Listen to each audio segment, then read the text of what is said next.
प्राचीन काल में संसार में अधर्म, अहंकार और पाप अत्यधिक बढ़ गए थे। मनुष्य धर्म से विमुख होकर लोभ, क्रोध और हिंसा के मार्ग पर चलने लगा। यह देखकर भगवान शिव अत्यंत व्यथित हुए। उन्होंने सृष्टि के कल्याण के लिए गहन तपस्या और ध्यान किया ताकि संसार पुनः धर्म के मार्ग पर लौट सके। भगवान शिव कई वर्षों तक समाधि में लीन रहे। उनके ध्यान की तीव्रता इतनी प्रबल थी कि समस्त ब्रह्मांड में कंपन उत्पन्न हो गया। जब उन्होंने नेत्र खोले तो उनके नेत्रों से करुणा और दुख के अश्रु बह निकले। ये अश्रु केवल आंसू नहीं थे, बल्कि उनमें शिव की तपस्या, करुणा और दिव्य शक्ति समाहित थी।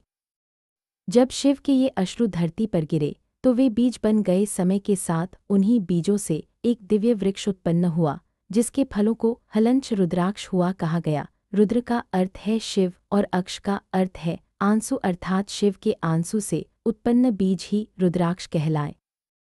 रुद्राक्ष को धारण करने से मनुष्य के भीतर शांति, एकाग्रता और सकारात्मक ऊर्जा का संचार होता है। कहा जाता है कि रुद्राक्ष पहनने से भय, रोग और नकारात्मक शक्तियां दूर रहती हैं।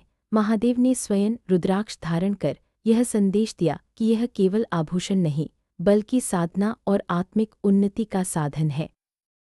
देवर्षि नारद, ऋषिमुनि और शिवभक्तों ने रुद्राक्ष को अत्यंत पवित्र माना। कालांतर में यह शिवभक्ति का प्रतीक बन गया। रुद्राक्ष यह सिखाता है कि करुणा, तपस्या और त्याग से ही सृष्टि का कल्याण संभव है। आज भी जो भक्त श्रद्धा और नियम के साथ रुद्राक्ष धारण करता है, वह महादेव की कृपा का अनुभव करता है और जीवन में संतुलन व शांति प्राप्त करता है।